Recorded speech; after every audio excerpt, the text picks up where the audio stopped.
Acá está, ahí quedó. Bien, se supone que está grabando, así que ya ven que llevo un pequeño atraso con las clases subidas, pero bueno, se supone que las subiré pronto todas al mismo tiempo.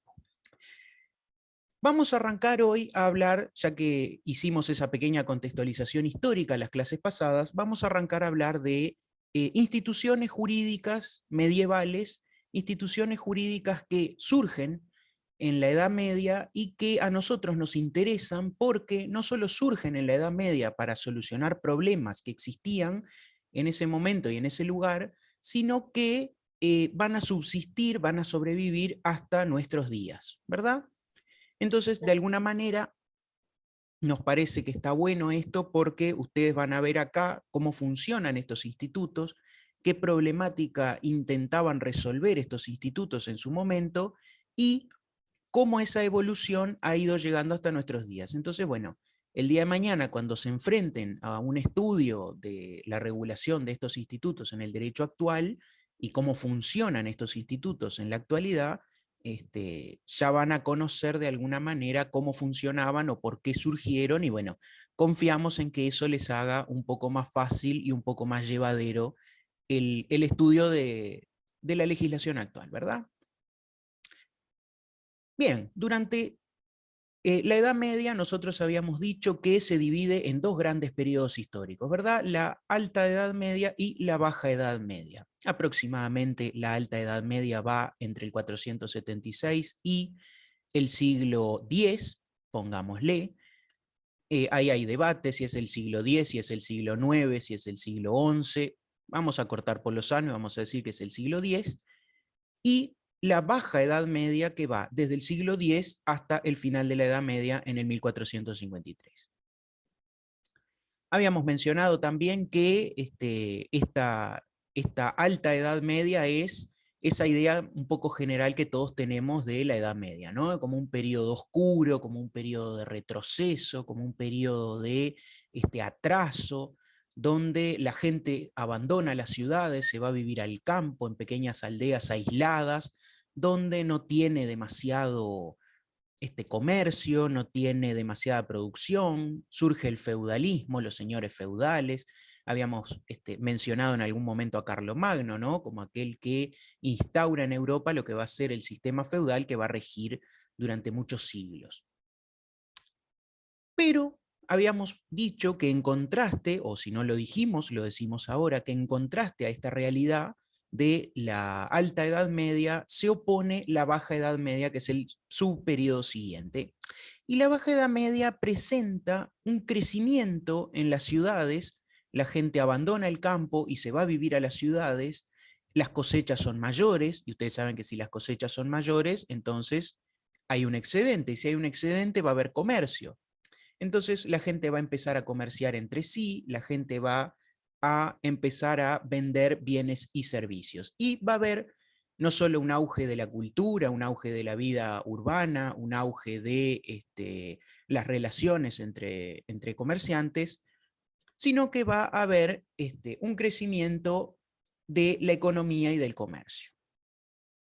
¿Cuál es el símbolo, digamos, más común, el símbolo más llamativo no el más llamativo, ¿cómo podríamos decirlo? El símbolo de alguna manera, el símbolo más característico, ahí va. ¿Cuál es el símbolo más característico de este fenómeno, de este crecimiento mercantil? Las ferias medievales, como dice acá el Ruiz, estamos en Edad Media. Sí, sí, estamos en eso, Sosa. Estamos reenganchando con lo que dimos la última clase. ¿Cuál es el símbolo más característico? Este que vemos acá en pantalla, ¿no? Las ferias medievales. Las ferias medievales o los mercados eran lugares donde acudían los comerciantes, ¿no? Se realizaba en las ciudades y acudían comerciantes de la misma ciudad, pero también de otras ciudades, de otros reinos, de otros lugares del mundo, acudían a estos lugares para realizar intercambios, vender, comprar, ¿no? Realizar intercambios de mercadería, compraban al mayor, compraban al menor, compraban para revender, es decir, compraban en un lugar, pero luego iban a otra feria en otra ciudad y vendían eso que habían comprado, ¿no? Básicamente cómo funciona el comercio. Entonces, estas ferias medievales van a aumentar el flujo comercial, y esto va a traer aparejado muchas ventajas, porque va a haber un aumento de los bienes, va a haber un aumento del comercio, va a haber un aumento de la moneda, pero también va a traer algunas dificultades. Y lo que vamos a ver la clase de hoy es qué institutos jurídicos surgen para solucionar estas dificultades y que al final del día solo nos quedemos con lo bueno del proceso y no con aquellos aspectos negativos. ¿Cuál es el primer aspecto negativo de este periodo histórico? Nosotros recordemos que tras el feudalismo, tras la caída del Imperio Romano, el retroceso de las instituciones romanas, hay una enorme fragmentación política y una enorme fragmentación del punto de vista geográfico. Cada uno de los países de Europa empieza a subdividirse en pequeños señoríos feudales distintos, cada uno con sus ordenamientos jurídicos, cada uno con sus derechos, y cada uno con su moneda particular. Entonces, cada una de estos señoríos feudales va a acuñar, ¿saben lo que es acuñar, verdad? Les pregunto, así aprovecho y me tomo un mate. Ustedes saben que el vicio es primero. No, Como acuñar adherir, su propia una adherir, moneda. adherir, apropiarse. Sí. Ahí va. Me gusta lo que dice Rosete por acá. Hacer monedas. Ahí va. Acuñar monedas es, no sé cuál es la definición de la RAE, capaz que es esa que me estaban leyendo ustedes de adherir y hacer. Pero por lo general es un término que nosotros utilizamos vinculado a la fabricación de monedas, ¿no? Acuñar moneda es hacer moneda. Y lo que hacían estos señoríos feudales, sobre todo lo que es al norte de Italia, ahora lo vamos a ver con más detalle, era acuñar monedas distintas. Acá en la imagen, por ejemplo, les traje una lira veneciana, ¿no? Es decir, una moneda de las que se utilizaba en la Serenísima República de Venecia, que queda al norte de Italia, pero ya les traje un mapita y todo que lo van a poder ver. ¿Qué problema trae esto? A ver, ustedes me van a decir qué problema trae esto. ¿Qué hacen ustedes, los que hayan viajado en algún momento? Ya sé Cambio de que... la moneda. ¿Cómo, Collares? ¿Qué dice? O ¿Así le digo que está sea, mal? el cambio de la moneda va a ser distinto porque no sabes cuánto es el valor de la moneda que vos vas a intercambiar por otra. O sea, Bueno, usted ya se está adelantando, usted ya se fue adelante, ¿no? Mire, le voy a decir, no está mal lo que dijo, pero se fue varios kilómetros hacia adelante. ¿Qué hacen ustedes cuando viajan de un lugar a otro que utilizan distintas monedas? Cambiamos Cambiamos moneda. plata. Moneda. Ahí va, la cambian. Ahí va, me contestaron varios a la vez, no pude ver quiénes eran todos. Ahí va, el tipo de cambio, me dicen por acá, lo convierten. No, Ruiz, no usaban el trueque, utilizaban, en la Alta Edad Media sí utilizaban el trueque, luego a medida que va avanzando la Edad Media, ya comienza a haber monedas y cada uno de estos territorios va a ser monedas distintas, entonces como todos ustedes bien dijeron, va a haber que cambiar la moneda, ¿no? Va a haber que uno trae una moneda de otro lugar, va a tener que cambiarla por la moneda de ese lugar. Y como bien decía, aunque me cueste decirlo, yo sé, me cuesta, lo digo con un dolor en el alma, pero bueno, lo tengo que admitir porque lo justo es justo. Como bien decía Collares, hay problemas a la hora de cambiar monedas, ¿verdad? No se sabe cuánto vale una, no se sabe cuánto vale la otra, de qué material está hecho, etcétera, etcétera. Entonces, cambiar moneda es difícil. Encontrar moneda de otro lugar es difícil. Uno puede salir estafado porque le pueden limar los bordes y sacarle un poco de metal y darle una moneda que valga menos. Los pesos de las monedas varían, etcétera, etcétera. Y a eso le agregamos que es necesario cambiarlo. O sea, no se puede hacer negocios en otra ciudad si no se tiene el dinero de esa ciudad. ¿Quién nace en ese momento entonces, nace un comerciante especial que no es como los demás comerciantes. Este comerciante tiene una característica propia. ¿Qué va a hacer este comerciante? Este comerciante va a ir a la feria medieval, al mercado, va a agarrar un banquito que tiene en su casa, va a ir a la feria, va a poner ese banquito, se va a sentar y lo único que va a hacer es recibir monedas de otros países, de otras regiones, y las va a cambiar por monedas del lugar. Así de simple. ¿Cómo se llama este comerciante? Tiene un nombre especial. Que podría ser, pero no, Da Silva. Ahí va, es el nacimiento de las casas de cambio, pero de otra institución más grande que las casas de cambio, Forrisi. El bancario, porque utilizaba el Bancario. banco. A ver, vamos a dejarlo a Pérez que levantó la mano. No, sí, eso, el banquero, básicamente. Ahí va, el tipo iba, se ponía en la feria con un banco y la gente que decía, voy al banco a cambiar dinero. Y así le quedó el nombre a este comerciante de banquero. Un comerciante distinto a los demás porque su trabajo era cambiar moneda. Recibía moneda del exterior y la cambiaba por moneda de la propia ciudad. Obviamente hacía esto y se quedaba con algunos dineros, ¿no? A ver, ¿quién le contesta a Ruiz? Ruiz, ¿cómo le parece a usted que se llamaba el comerciante que iba con un banco a la feria? Banquero. Ahí va. Banquero, el banco. Iban con un banco. El tipo banco, el banco, el banquero, la banca. ¿Por qué se le dice banco al banco? Porque el comerciante iba con un banco a la plaza, al mercado. Sí, como dice Rosete acá, al principio la Iglesia Católica tiene como, mejor dicho, la Iglesia Católica en aquel momento tenía como política, o como política no, creía que el dinero solamente podía provenir del trabajo, ¿no? Si mal no tengo entendido, aquella vieja idea de que cuando la humanidad fue expulsada del jardín del Edén, se le dijo a Adán que conseguirás ¿cómo es? Conseguirás el alimento con el sudor de tu frente, ¿no? O sea, la idea de que solo el trabajo y solo la riqueza de la tierra podía producir riqueza. Entonces, ideas como intereses, usura, tan propias del sistema bancario no eran del agrado de la Iglesia, que consideraba que todo eso era obtener riqueza del dinero, ¿no? Entonces, eso era penado por el derecho canónico, lo cual hacía que los judíos, que no estaban alcanzados por el derecho canónico, desarrollaran estas actividades con mucha más libertad de lo que lo hacían los cristianos.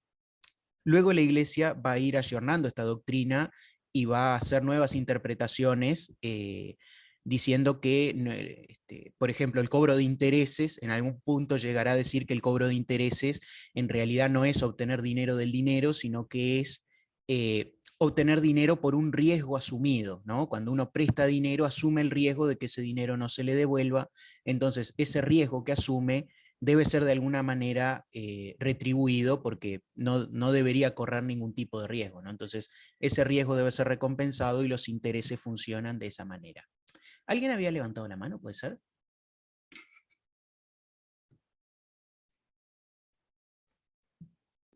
Emilio, profería la mano levantada. Ah, adelante. Sí, esto no tiene capaz mucho que ver con la clase, pero le preguntaba capaz si sabía, si es verdad en realidad, porque capaz que es un mito urbano o algo de eso. Se dice que cuando estos banqueros ya no podían llevar a cabo la profesión por temas económicos, porque no salía el negocio, que lo que hacían era romper ese banco, y de ahí sale la palabra bancarrota. ¿Es verdad esto? Efectivamente, es verdad. como vemos, la gente en la Edad Media, si bien inventó bastantes instituciones jurídicas, tampoco era que inventaba nombres maravillosos para las cosas. Sí, al banquero se le llamaba banquero porque iba con el banco a la feria, y la bancarrota se le llama bancarrota porque justamente cuando no podía hacer frente a sus deudas y tenía múltiples acreedores, lo que hacían era romperle la banca, ¿no? Iban con un hacha y le rompían la banca para que no pudiera ejercer más ese oficio. Entonces, se cree que una hipótesis es que bancarrota viene de ahí, de la banca rota. También se le llama quiebra a la bancarrota, hoy en día se le llama concurso a la quiebra, ¿no? También se le llama quiebra y se cree que es justamente porque le quebraban la banca.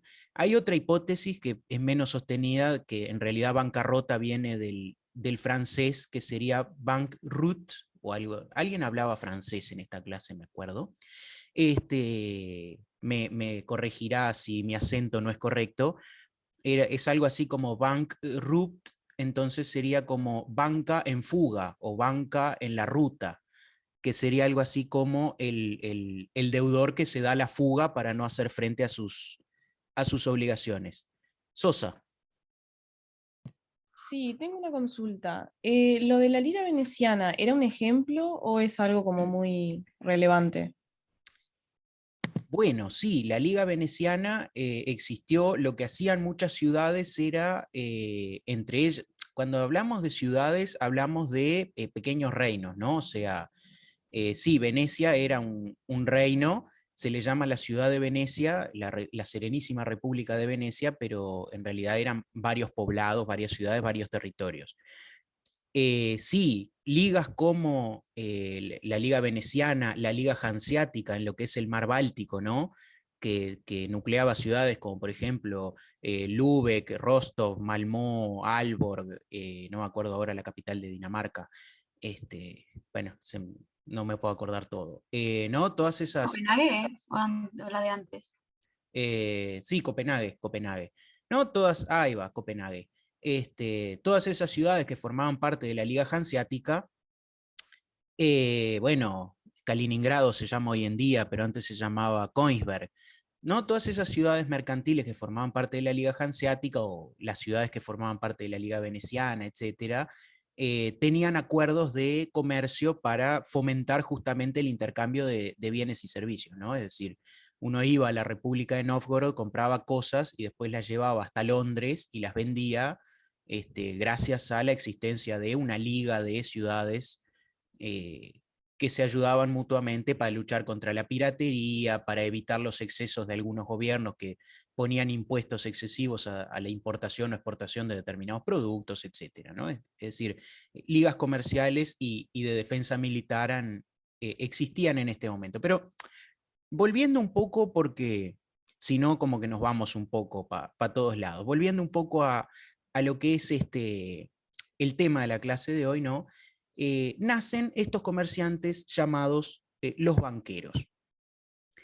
Y este intercambio que hacen los banqueros va a ser un cambio manual, como dice ahí el título de la diapositiva, ¿no? ¿Qué van a hacer los banqueros? Van a recibir dinero que le entregan, ¿no? Dinero en, por ejemplo, como veíamos hace un rato, en liras venecianas, e iban a devolver en florines, por poner un ejemplo. Creo que el florín era la moneda de Génova, pero no recuerdo exactamente, ¿no? O en coronas.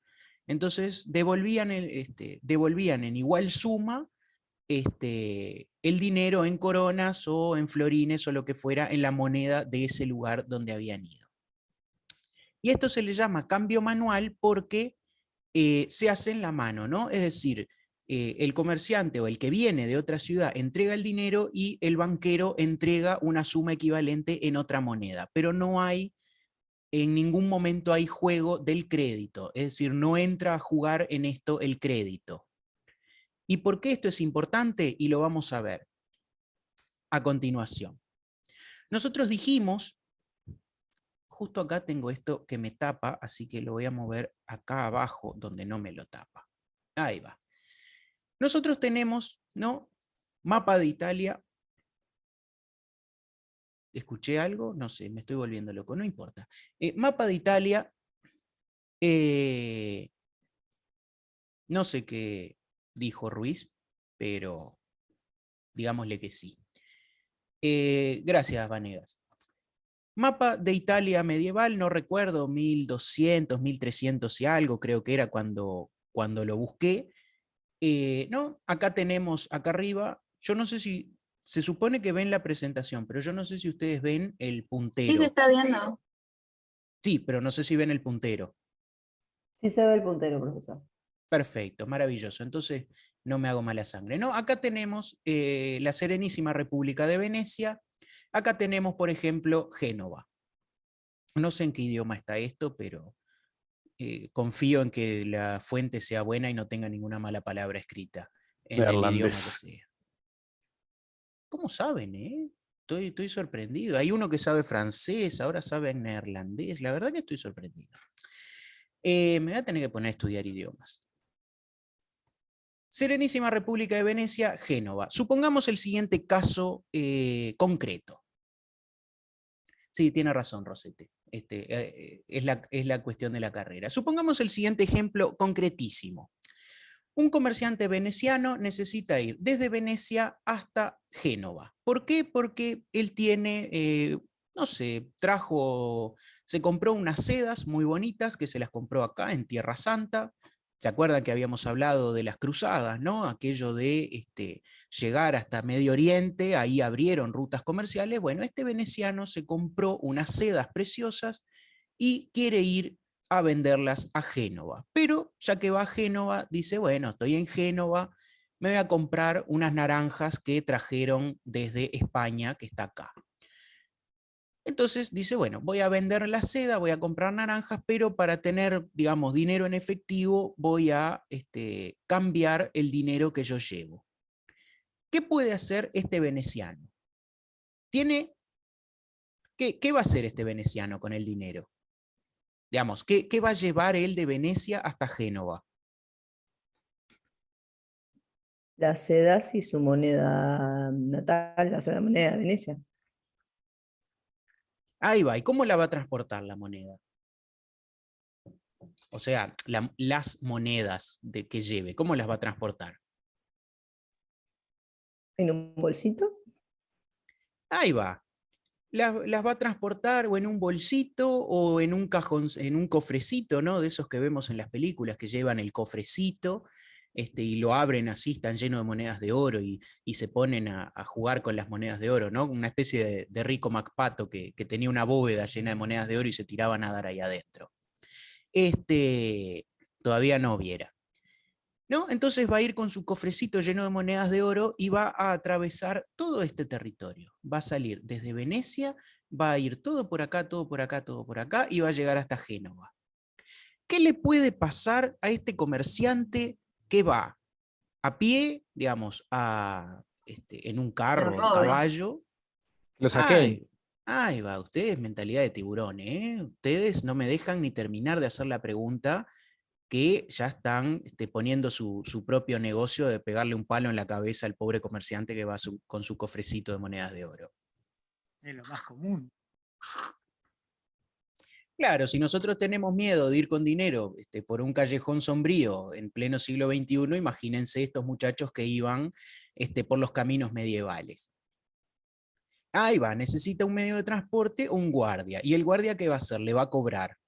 Entonces, ¿a usted le sirve? No es negocio porque tiene que pagarle un guardia. Primero, va a tener dos inconvenientes este comerciante que lleva el dinero de un punto a otro. El primer inconveniente que va a tener es que se arriesga a ser asaltado en el medio del camino. Y si es asaltado en el medio del camino, pierde todo el dinero y no puede hacer todos los negocios que necesita. Y el otro gran peligro, no gran peligro, el otro gran inconveniente es que ustedes imagínense lo que es llevar cofres llenos de monedas de oro, ¿no? Es un metal que pesa, es un metal incómodo, entonces además de tener que cargar con todas las mercaderías, tiene que cargar con todo el dinero. Como no, Sosa, hay dos aspectos. Primero, el peligro del camino, que lo asalten, y en segundo lugar, que es incómodo llevar esa cantidad de dinero, esa suma de oro, es incómodo de llevar, es un metal después de todo, es pesado, es incómodo, etc. Sí, bueno, nosotros pusimos acá, Forris y nosotros pusimos a Robin Hood, pero tampoco son tan comunes. Viene vinculado al cambio de la moneda, González, no se preocupe. Entonces, tiene que afrontar los peligros del camino, tiene que afrontar la dificultad de llevar todas las monedas en su carro. Y ahí va, como dice Mariño, surge una nueva institución jurídica, un nuevo instituto, que lo que busca es dar solución a este problema. ¿Cómo solucionan este problema los comerciantes medievales? Muy simple. En lugar de hacer todo el camino entre Venecia y Génova, con el cofrecito lleno de monedas de oro, agarran ese dinero que ellos iban a llevar hasta Génova y se lo dejan a un banquero en Venecia. Y ustedes dirán, ¿para qué le deja el dinero a un banquero en Venecia? Muy simple, porque este banquero que está en Venecia les va a hacer un documento notarial en el cual va a dejar constancia que este mercader le entregó determinada cantidad de dinero. Y este comerciante va a agarrar este papelito, este recibo notarial, se lo va a guardar en el bolsillo y con eso se va a ir hasta Génova. Así nomás, ya no tiene más monedas de oro, ya no tiene el peligro de que lo asalten. Bueno, lo pueden asaltar, pero no le van a llevar nada, porque lo único que tiene es un papel. No tiene la molestia de tener que cargar con ese cofrecito, no tiene que contratar un guardia que le dé seguridad, o si tiene que contratarlos son menos, no tiene el riesgo de que los propios guardias que él contrate se den vuelta y lo asalten a él, que también pasaba. Y cuando llegaba a Génova, ¿qué hacía? Iba ante un banquero en Génova y le mostraba este papelito que decía que él había dado una suma de dinero a un banquero en Venecia y exigía que se le diera a él el equivalente en moneda de Génova. Y esto se va a llamar cambio trayecticio, como dice acá la diapositiva. ¿Por qué se llama cambio trayecticio? Porque ya no es el cambio manual, ya no es entrego la moneda y recibo la moneda, sino que yo entrego la moneda en un lugar, en un momento, y en otro lugar distinto, y en otro momento distinto, recibo las monedas que son equivalentes. ¿Se entiende esto? Porque es un poco más abstracto. Sí, Naya. No, yo solo quería decir que esto llevaba a cabo una asociación entre los bancarios, ¿no? Bueno, sí, evidentemente Porque sí. para... Sí, adelante. Está así, era un acote medio, no en el momento, vamos a decir.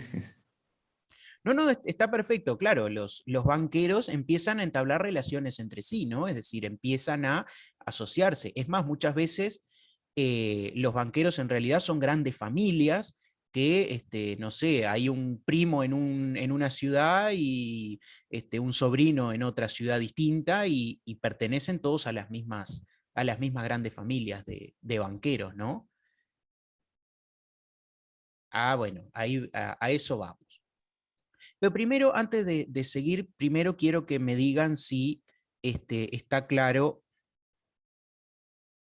esta idea de cambio trayecticio, ¿no? Porque en realidad lo que aparece acá es el crédito, y el crédito va a ser fundamental para lo que es el funcionamiento de la economía moderna. Entonces, está bueno dar como unos segundos, unos minutos para, digamos, si quedaron dudas, que no sigan más adelante, porque así vamos todos juntos al siguiente tema. Martínez levantó la mano, ¿puede ser? Sí, yo iba a preguntar si ese papelito se falsificaba, si había gente que falsificaba ese papelito o no. Bueno, ya empezamos, usted hace abogacía, ¿no? No, internacionales. Pero me surgió Ah, esa duda simplemente. bien, no, porque eso ya es típica mentalidad de abogado, ¿no? De decir, bueno, voy a encontrarle la vuelta. Sí, usted lo podía falsificar. Hay algo que hay que dejar en claro en el derecho comercial y que no es común a las demás disciplinas jurídicas. Los comerciantes son pocos y se conocen entre sí. Eran pocos en la Italia medieval y siguen siendo pocos hoy en día, aún con 7.000 millones de habitantes. O sea que sí, se puede falsificar una letra de cambio, sí, se puede falsificar, cualquier documento se puede falsificar, aquel documento notarial primigenio se podía modificar. Ahora, usted lo hacía una vez y después nadie más le prestaba plata. O sea, quedaba totalmente por fuera del sistema financiero, digamos, ¿no? Lo cual para un comerciante es prácticamente la muerte civil, porque si no tiene acceso a todos estos recursos, va a estar en franca desventaja con respecto a sus competidores, y estar en franca desventaja con los competidores en el derecho en la actividad comercial es la ruina. Entonces, sí, es posible hacerlo, lo va a hacer una vez y después nunca más lo va a hacer. Entonces, y si lo hace por una gran suma, no creo que le valga la pena. Entonces es muy difícil porque la confianza es muy importante en los usos del comercio. No así en los negocios civiles, como puede ser la compraventa de una casa o cualquiera de esas cosas. La confianza no tiene tanta relevancia, pero en los usos del comercio la confianza es fundamental, porque sin eso no se accede al crédito y sin crédito no se pueden hacer negocios. Los seguros, sí, son de esta época el desarrollo, por lo menos del seguro moderno, pero no tienen este origen. Sí, se podría detectar. Ya le decimos, Hernández, cómo se llamaba ese documento. ¿Alguien había levantado la mano, puede ser?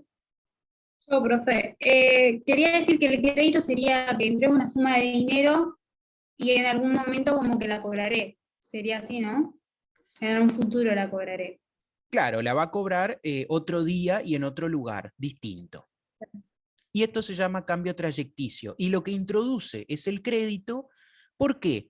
Porque ya no hay una cosa de un cambio manual de yo entrego moneda, recibo moneda, sino que yo le entrego moneda a un comerciante y ese, ¿qué le estoy dando? Le estoy dando un crédito, porque le estoy dando una moneda que yo voy a recuperar en otro momento en el futuro. Entonces ahí hay un crédito, y ese comerciante, ¿qué va a hacer con esa moneda? La va a invertir. ¿Por qué? Porque sabe que va a tener un lapso de tiempo en el que nadie va a ir a reclamarle esa suma de dinero. Entonces lo va a invertir y va a multiplicar el dinero, ¿verdad? Eso yo en otros grupos se los pregunto a los estudiantes, y yo siempre espero que la primera respuesta sea que lo va a guardar abajo del colchón, pero sí, como dice Díaz acá, todos mis estudiantes tienen mentalidad de tiburón, y cuando yo les digo, ¿qué puede hacer el banquero con este dinero? Todos me dicen, lo reinvierte, profe, obviamente, no lo va a guardar abajo del colchón. Bien dicen que las nuevas generaciones nacen con los ojos abiertos, ¿no? Yo lo hubiera guardado abajo del colchón como lo había guardado mi abuela. Mi abuela me enseñó que había que guardarlo abajo del colchón. Miguel. Sí, una pregunta. Capaz que ya es algo un poco más específico. Pero, ¿qué tenía ese papel desde un punto de vista de las formalidades de la identificación para hacer que fuera distinto al que agarraba a una persona cualquiera, le ponía una suma de dinero y lo quería hacer pasar por eso? Bueno, primero tenía la firma del banquero que lo había librado, ¿no? Es decir, el banquero que lo confeccionó lo firma. Y segundo, tiene una autenticación, primero primigenio tiene una autenticación notarial. Luego la autenticación notarial va a desaparecer y solamente va a ser la firma del banquero. Esa es la única formalidad que va a tener, y que al día de hoy tiene la letra de cambio. La única formalidad que tiene es la firma de quien la libra, o sea, quien la confecciona. Sí, obviamente, Forrisi, estos son los albores del capitalismo. O sea, esto es, digamos, de acá va a salir el capitalismo. Y bueno, sí, sí. Una pregunta. Entonces, Sí. ¿el instituto es el cambio trayecticio? O sea, están los banqueros y el otro instituto es el cambio trayecticio. Está bien, buena pregunta, Cabrera. No, el instituto que nosotros estamos viendo ahora, que pónganle el título a los que sacan apuntes, bórrenle el título que le hayan puesto, estamos viendo el nacimiento de los títulos valores como institución jurídica. Los títulos valores son una institución jurídica que al día de hoy existe, de los cuales los más famosos es el que estamos viendo ahora, cómo nace. El más famoso es la letra de cambio. Otros títulos valores que ustedes conocen son el cheque, el vale, el warrant, por ejemplo, que siempre me lo acuerdo, no sé por qué, siempre me causó gracia el nombre. Todos esos son títulos valores distintos, ¿no? Que son documentos en los que consta una obligación de pagar dinero. El cambio trayecticio es esta idea de que, esta idea en la que se sustentan los títulos valores de que no hay un cambio manual, sino que hay una introducción del crédito porque uno entrega un dinero que va a recibir después en el tiempo y en otro lugar en el espacio. Profe, no entendí, me Con la mezclé en realidad. Los con las títulos monedas valores que correspondientes. vendrían a ser. ¿Cómo? A ver, va de vuelta. Todavía, lo que pasa es que todavía no empezamos. Ustedes, yo les pregunté si les había quedado claro y ustedes empezaron a hacer preguntas. La culpa es de ustedes, no es mía, por hacer tantas preguntas. A alguien le tengo que echar la culpa, no la voy a asumir yo. Volvamos al mapa de Venecia, a ver si nos entendemos un poco mejor. Volvamos al mapa de Venecia, al mapa de Italia. Nosotros teníamos que, al principio, un comerciante lo que hacía era viajaba desde Venecia hasta Génova, en el ejemplo que habíamos dado, y llevaba su cofrecito de monedas. ¿Qué va a hacer ahora el comerciante? Le va a entregar a un banquero en Venecia una suma de dinero. Pónganle 500 liras. Le entrega a su banquero de confianza la suma de 500 liras. El banquero, como contrapartida, le entrega un documento notarial en el que dice: fulano de tal, en la ciudad de Venecia, tal fecha, me entregó 500 liras venecianas. Con ese papelito, el comerciante va a ir hasta Génova y en Génova le va a mostrar ese papelito a otro banquero que le va a dar el equivalente en moneda genovesa a 500 liras venecianas. Este documento notarial al principio era suficiente. Luego, en el tiempo, se le va a agregar una carta. Una carta que le escribía un banquero al otro, en el que le decía: fulano, no sé, un nombre italiano, Giandomenico. Giandomenico, páguele al portador de este documento la cifra equivalente a 500 liras venecianas, ¿no? Entonces, había dos documentos al mismo tiempo. Por un lado, el documento certificado notarial, y por el otro, esta carta, en la que decía a Giandomenico, sírvase pagar la cantidad de 500 liras venecianas a el portador de esta carta. Con el tiempo, el documento notarial cae en desuso, ¿no? El documento notarial deja de tener importancia y esta carta que le escribía un banquero al otro empieza a valer por sí misma sin necesidad de que un notario interviniera en el negocio. Es porque nacen los títulos valores que costumbre llevan a... Ahí va, como dice Pintos, exactamente. Entonces, lo que va a hacer el comerciante es entregarle 500 liras venecianas, va a recibir una carta destinada a otro comerciante, y el otro comerciante, cuando lea su nombre y que este otro banquero le pide que le pague un equivalente a 500 liras, lo que va a hacer este banquero es pagarle el equivalente a 500 liras en Génova. Sí, Ferreira. ¿El comerciante tenía alguna forma de identificarse Sí, tenía la carta. para asegurarse de que era él el que iba a recoger el dinero después en Génova, por ejemplo? Pero ¿y para qué quiere identificarse si lo que dice la carta es sírvase pagar al portador de este documento? En realidad usted no necesita identificar a nadie. Claro, pero por ejemplo, el comerciante entrega el dinero en tal lugar y en el camino, no sé, un ladrón sabe que esa persona es comerciante y si bien no lleva el dinero en mano, sabe que tiene los papeles para recoger ese dinero. Puede robarle los papeles y hacerse pasar por ese comerciante. Sí, podía hacerlo. Son títulos al portador, como lo es hoy en día la letra de cambio. Ahí va, como dice Pintos, lo que nosotros estamos viendo ahora es el surgimiento de la letra de cambio. Efectivamente, si hoy a usted le roban una letra de cambio, usted puede llamar por teléfono al comerciante al otro que debería pagar, al girado, y decirle que no la pague. En aquel momento no había teléfono, entonces no lo podía llamar. Podía hacerle saber que lo habían robado y bueno, si no había pagado, no había nada.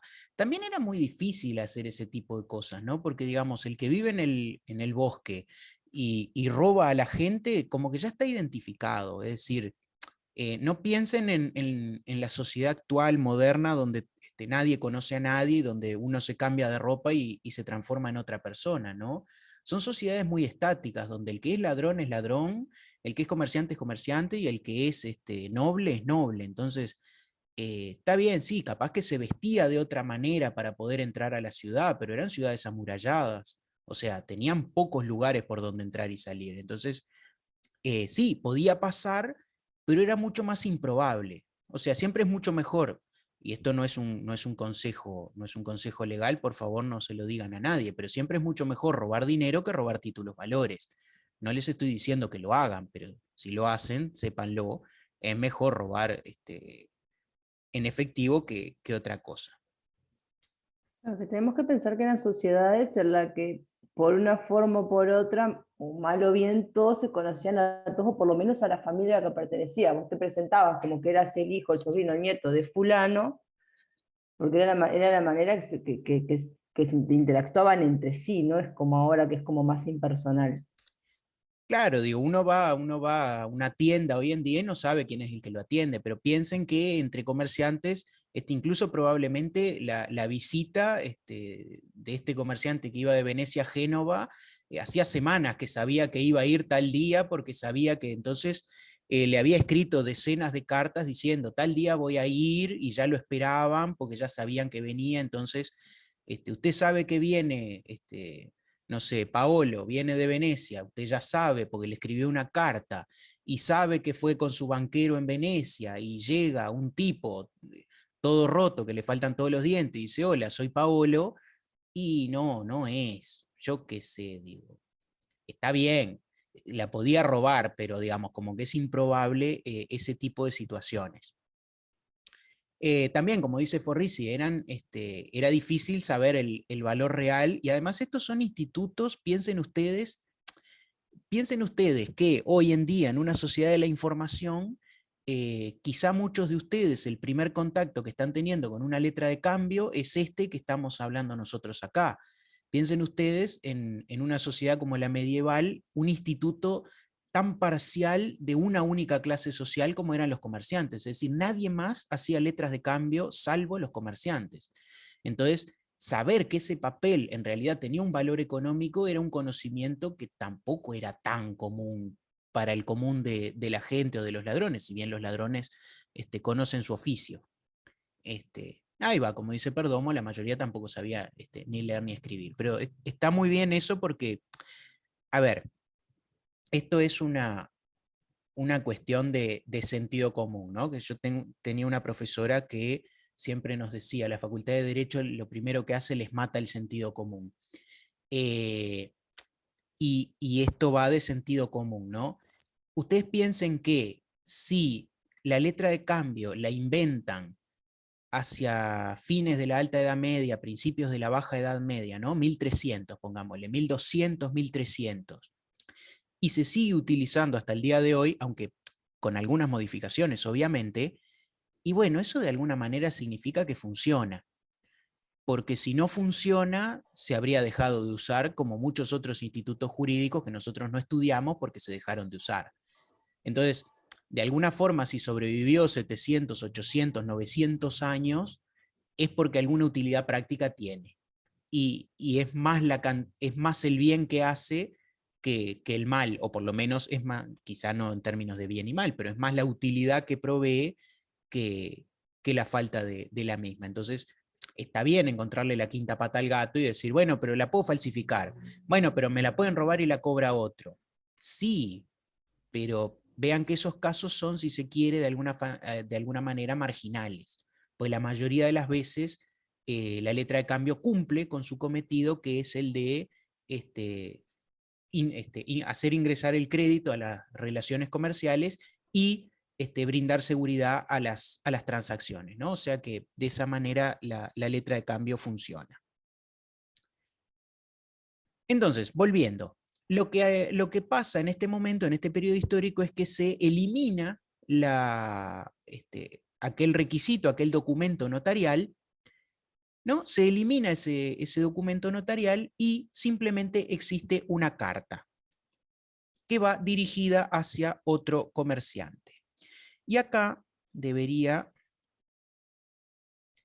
bueno, acá les había puesto, no me acordaba que les había puesto esto, la definición de título-valor, ¿no? Que es la definición que da Vivante, es el documento necesario para ejercer el derecho literal y autónomo que en él se encuentra mencionado, ¿no? Esa idea de que el título-valor no es un documento que pruebe la existencia de una obligación, sino que el documento contiene el derecho en sí mismo. Aquel que es portador de este título-valor es portador del documento en el escrito, ¿no? Por ejemplo, si ustedes hacen un contrato de compraventa, el documento en el que está escrito el contrato de compraventa, en realidad lo que es una prueba de que se celebró un contrato de compraventa, pero no es la compraventa en sí.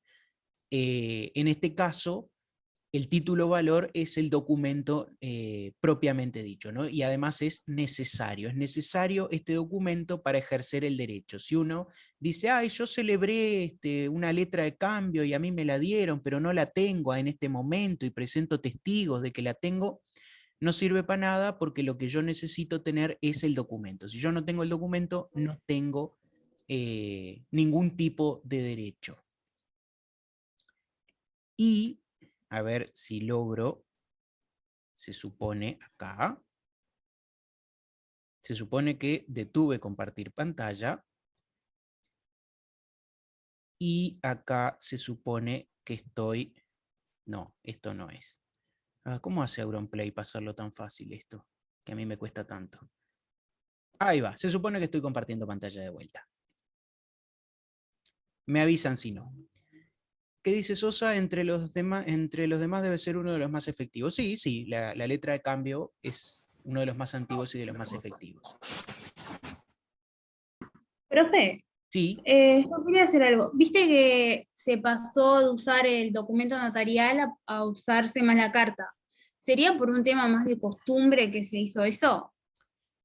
Claro, sí, es un tema de costumbre y es un tema de que, existiendo la carta, como que no hay necesidad de llamar a un notario y complicarnos la vida, ¿no?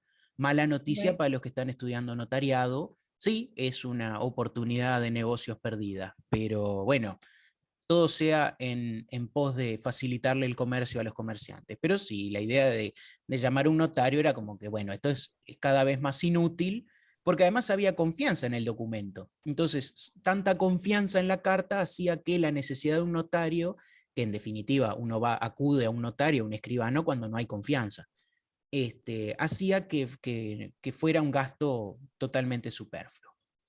Vamos a ver entonces ahora, en estos minutos que nos quedan, el funcionamiento de la letra de cambio, que es de los títulos valores el más antiguo y el que hemos venido desarrollando. ¿Cómo funciona la letra de cambio? ¿Cómo funciona hoy en día? Y que valga la redundancia, es como funcionaba en las etapas tardías de la Edad Media, con algunas modificaciones, pero este documento se fue actualizando y nosotros vamos a verlo en acción ahora. ¿Qué partes integran la letra de cambio? La letra de cambio la integran... Disculpe, profesor, no se ve nada. Yo tengo la pantalla en blanco. Es una pantalla de Paint, compañera, capaz que por eso está todo en blanco y arriba tiene que aparecerte las herramientas del Paint. Sí, no me hagan bullying. Yo sé que soy viejo. Yo sé que ustedes los jóvenes... Yo veo el Paint. Ahí va. Yo sé que los jóvenes, ustedes usan Corel y usan programas de diseño y de cosas así muy elaboradas. Pero bueno, yo fui a la escuela con el Windows 3.11, que ni mouse tenía. Había que darle a los comandos para que se moviera y abriera los programas y las cosas. Es verdad. Así que va bien, Mariño es de las mías y acá veo que Pintos también es de las mías. Así que Bien, Forrisi también es. Veo que habemos varios de la misma generación. Así que bueno, yo hice con mis primeras armas en las artes, digamos, en las artes dibujatrices, no sé, en las artes plásticas de la informática con el Paint, y bueno. Paint y WordPad. Ahí va, y perro viejo no aprende truco nuevo, así que sigo con lo mismo, y bueno, y si funciona, funciona. Vamos a ver qué sale, Prieto.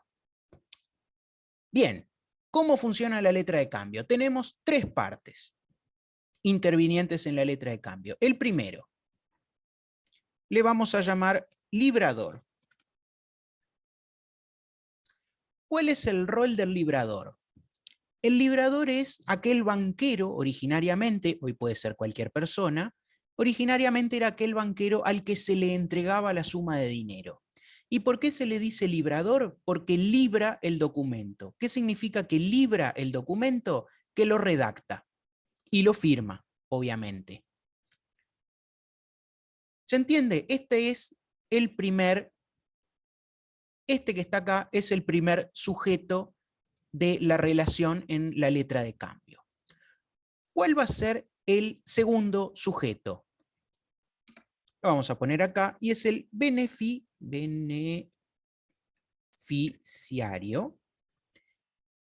Es el beneficiario. ¿Quién es el beneficiario? Aquel que originariamente entregaba la suma de dinero, ¿no? En aquel esquema viejo que nosotros habíamos visto, era el que entregaba la suma de dinero al librador, a este, le entregaba una suma de dinero, y el librador le entregaba aquella carta que el beneficiario le iba a presentar al otro banquero. Entonces tenemos, por un lado, el librador, que es quien hace la carta, el beneficiario, que es quien agarra el documento, y el beneficiario va a ir y le va a presentar este documento al tercer involucrado, que es el girado. ¿Quién es el girado? En el ejemplo que nosotros habíamos visto de la Edad Media, el girado era aquel banquero de la ciudad a donde el beneficiario había ido. Nosotros habíamos hablado de un comerciante veneciano que iba de Venecia a Génova, ¿no? Que en Venecia le había dado al librador el dinero, el librador en Venecia le había dado el documento, el beneficiario viajaba hasta Génova y le mostraba el documento al girado. Estas son las 3 partes que, digamos, que interactúan en lo que es, y lo vamos a poner acá, la letra de cambio. Esto era así en aquel momento y sigue siendo así hasta el día de hoy. La diferencia es que al día de hoy la letra de cambio no solamente la realizan los comerciantes, sino que la puede realizar cualquier persona, se dedique o no al comercio. Pero si hace una letra de cambio, se le va a aplicar derecho comercial. ¿Por qué? Porque el derecho moderno ya no admite aquella separación en clases, ¿no? De que a los comerciantes se les aplica derecho comercial y a aquellos que no lo son no se lo aplica, ¿no? Actualmente el derecho comercial se aplica a los actos de comercio y no a aquellos que ejercen el comercio. Ahí va, en la compra-venta de automóviles se utiliza la letra de cambio, no sé exactamente, pero por ejemplo lo que eran los vales, ¿no? Cuando algunas veces dicen préstamos a sola firma o cuestiones de esa, bueno, lo que está firmando es un vale y va a ver que quizá no nos dé el tiempo la clase de hoy para verlo, que es el segundo motivo o el otro gran motivo por el cual estos títulos valores tienen tanto éxito. ¿Se entiende el esquema básico de funcionamiento de la letra de cambio? El beneficiario le entrega el documento y el girado tiene 2 opciones. La primera opción que tiene es aceptar pagarle al beneficiario el dinero, y la segunda opción que tiene es no aceptar pagarle el dinero. ¿Por qué les parece a ustedes que el girado puede no aceptar pagar el dinero? Porque duda, papás. ¿O porque no tiene? Bueno, pero digamos, sí, está bien, esas son causas de la realidad, pero jurídicamente, ¿por qué el girado tiene la posibilidad de negarse? Y porque la letra de cambio no cumple con algún requisito, por ejemplo. Podría ser. Sí, podría ser cualquiera de estas. Bueno, sí, si no tiene la carta no le va a pagar. Eso sin lugar a dudas, porque la carta es el documento. Claro, Capaz pero porque no conoce al librador, digamos. O algo de eso. puede ser, sí, O también. sea, Pero, al banquero del inicio, digamos. No sé. claro, sí, puede ser que no lo conozca y diga, no, yo esto no lo quiero pagar. Pero pensemos en un caso, digamos, pensémoslo por el absurdo, ¿no? A mí me gusta poner este ejemplo porque es bien absurdo. Acá, no sé, a ver, ¿a quién puedo agarrar? ¿Collares sigue por acá? Así sigo haciendo... Bueno, nos dejó. Pero la agarra usted, Ruiz. La agarra usted de sparring. Yo le digo a Ruiz que haga de libradora y haga una letra de cambio donde diga, señor Elon Musk, sírvase pagar al portador de esta carta la suma de, vamos a pedir poquito, 1.500 millones de dólares, como para ir empezando, como para hacer un bocadito. ¿No? Entonces yo agarro esa carta que Ruiz tan diligentemente redactó y se la llevo a Elon Musk. ¿Qué me va a decir Elon Musk? Suerte en pila. Ahí va, Pintos va a comprar Twitter en cualquier momento. Elon Musk me va a decir, no, ¿qué te viste? ¿Qué te voy a dar 1.500? ¿Vos quién sos que la radio no te nombra? Eso me va a decir Elon Musk. ¿Por qué?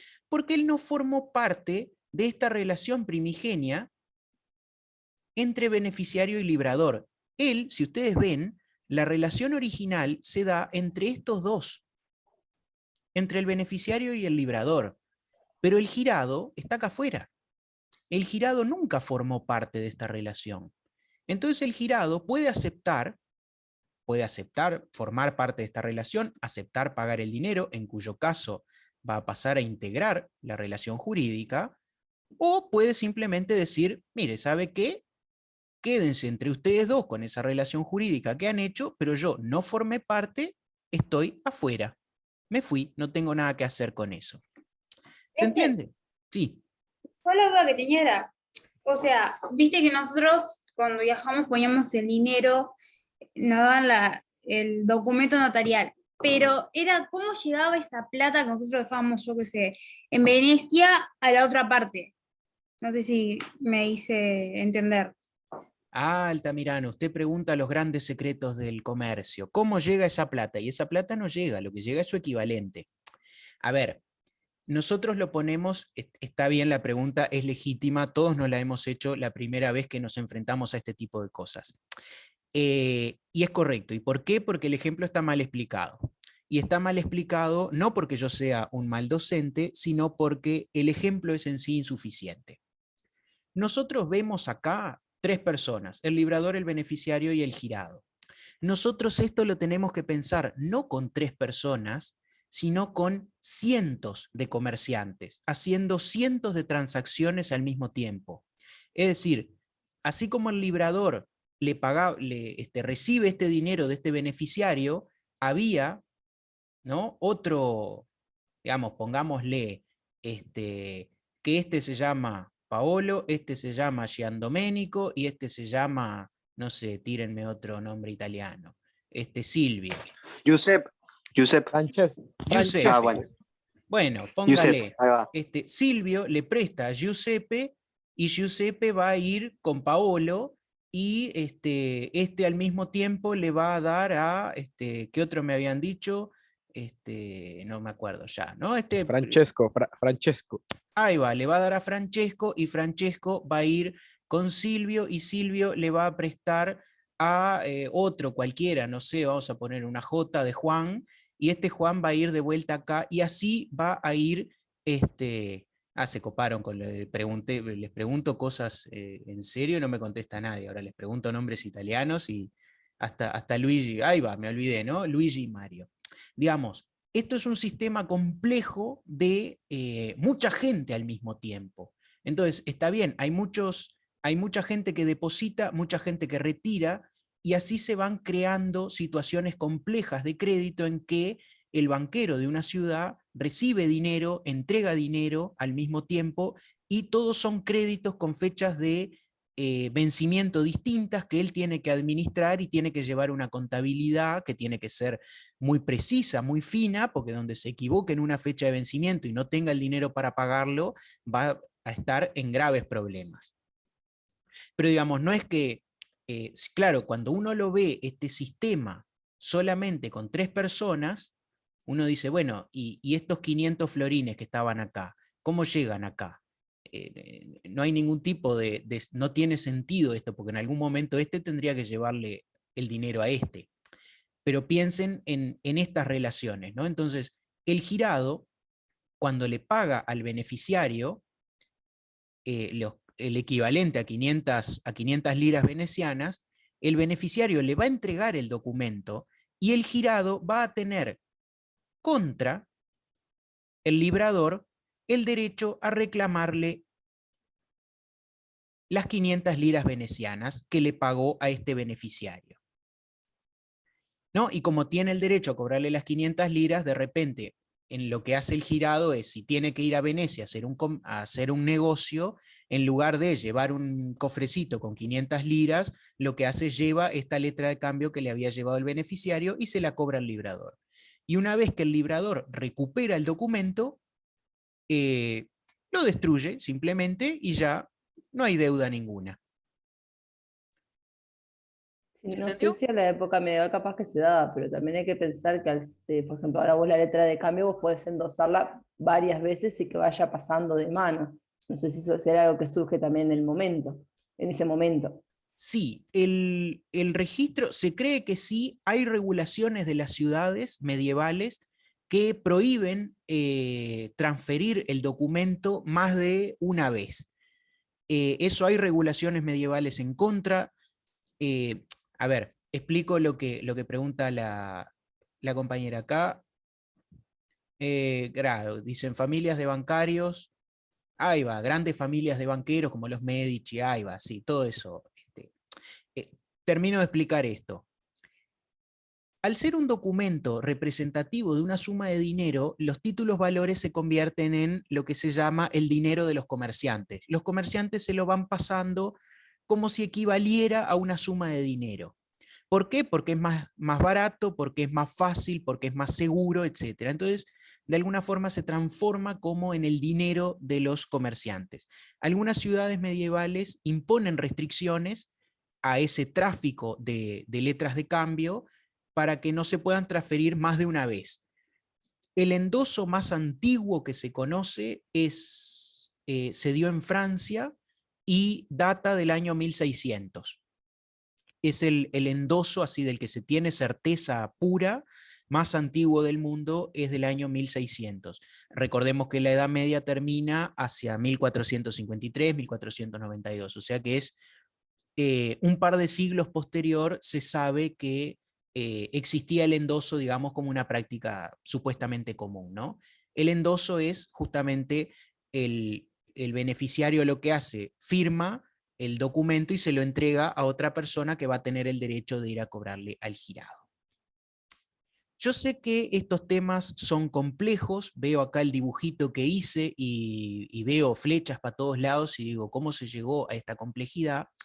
Son temas complejos, pero de alguna forma ver cómo surgieron, ver cómo nacieron, a ustedes les va a permitir que cuando vayan a leer la bibliografía les quede un poco más claro, les quede un poco más sencillo, y de alguna manera el día de mañana, cuando ustedes se enfrenten a estos temas así tan complejos, ya tengan alguna noción de lo histórico, ¿no? Es decir, por qué nacieron estos institutos, qué buscaban solucionar estos institutos, por qué siguen existiendo después de tantos siglos, ¿no? Siguen existiendo y siguen dando resultado.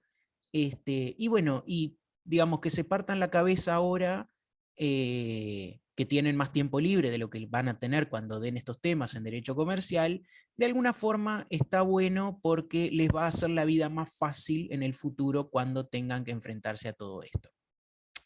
Obviamente hay bibliografía en la plataforma EVA, y bueno, pueden buscar bibliografía en internet, pueden buscar en cualquier otro lado, pero bueno, queríamos más o menos darles como una pequeña noción de qué iba todo esto para que tuvieran algún conocimiento de estos institutos que surgen en la Edad Media y que siguen hasta el día de hoy rigiendo en nuestros modernos ordenamientos jurídicos y a los que se van a enfrentar ustedes en el futuro en la carrera y en el ejercicio profesional, porque, digamos, es del día a día del uso del comercio, ¿no? Tanto lo que son los vales, las letras de cambio, los cheques, ¿no? Todos esos títulos valores nacen acá, en la Edad Media, nacen con estos comerciantes primigenios y daban respuesta a este tipo de problemáticas.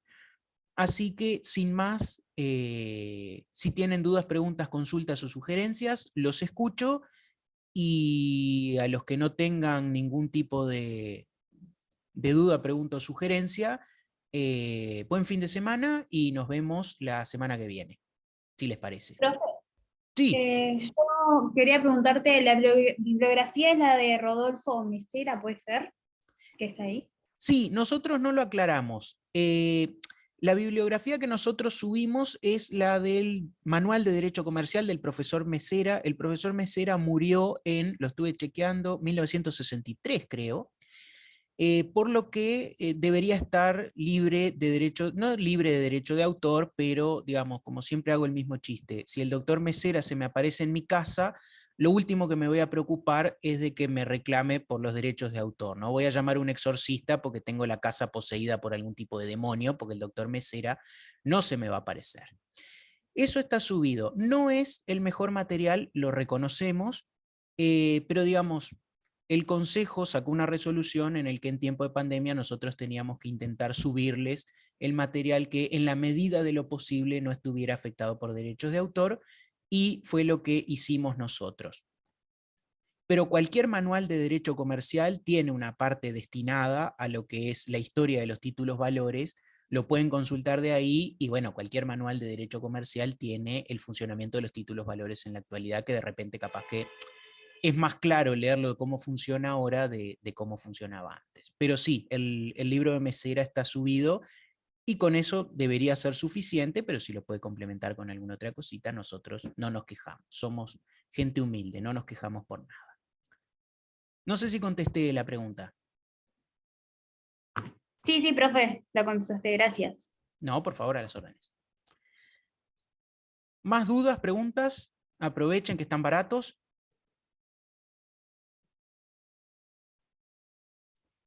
Bueno, son libres. Sí. Entonces el tema ese que el ejemplo que diste recién, hay que pensarlo como si fueran más personas, no solo 3. Claro, sí, usted piensa en un entramado de muchísima gente haciendo negocios al mismo tiempo. Entonces, de repente, usted le da 500 liras a este comerciante en Venecia, y este comerciante en Venecia agarra y le da 500 liras a otro comerciante que viene de Génova. Entonces, el girado a usted, comerciante, le va a pagar las 500 liras porque el banquero de Venecia le pagó a un comerciante que le entregó a él en Génova 500 liras. ¿Entiende? O sea, Sí, hay un complejo de relaciones que se dan entre ellos que hace que esto sirva. ¿Por qué? Porque no hay que trasladar el dinero de un punto al otro. El dinero permanece en la misma plaza, y lo que hay son situaciones de crédito. Y al haber crédito hay inversión, al haber inversión hay riqueza, y lo que pasa es que se multiplica el dinero, aumentan los riesgos y aumentan los comerciantes que van a la quiebra. Y bueno, en algún momento, si nos da el tiempo, capaz que hablamos de la quiebra como un instituto, y si no, lo estudiarán ustedes en el futuro, porque es algo que todos estudiamos, la quiebra. Ok, muchas gracias, profe. No, por favor. Los dejo en libertad, buen fin de semana, aprovechen para Buen fin estudiar. de semana.